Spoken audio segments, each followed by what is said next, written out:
An unprecedented clash between Silicon Valley, Congress, and the incoming president has Americans looking up from their phones and turning their attention to the Supreme Court. In a Hail Mary to save its future in the U.S., TikTok convinced the Supreme Court to hear their case and decide whether a new national security law violates the First Amendment. Last spring, with broad bipartisan support, Congress and President Biden created the Protecting Americans' Data from Foreign Adversaries Act, requiring TikTok to be sold from its Chinese parent company ByteDance by January 19th or be banned in the U.S. We just want the ownership not to be in the hands of a nation that is an adversary. TikTok is going to argue that the First Amendment rights of TikTok and also of the creators of TikTok are being absolutely infringed. Before they rule in the case, the justices will decide whether to keep the deadline for TikTok to be sold in place. Or will the Supreme Court look for ways to have the law delayed? A delay is exactly what President-elect Trump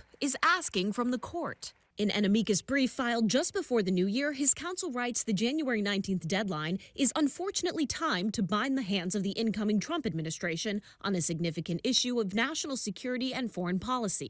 In his first term, Trump supported a ban. He reversed course while feuding with other social media companies, concerned a TikTok ban would benefit them. He even campaigned on this issue. For all of those that want to save TikTok in America, vote for Trump. In his own amicus brief, Republican Senator Mitch McConnell, a supporter of the national security law, urges the justices to act swiftly, writing, TikTok clearly hopes that the next administration will be more sympathetic to its plight than the incumbent administration. In other words, delay is the point. 9 justices, 3 of whom appointed by Trump, facing decisions that will majorly impact free speech, national security, and tech. We'll know the outcome in less than 2 weeks.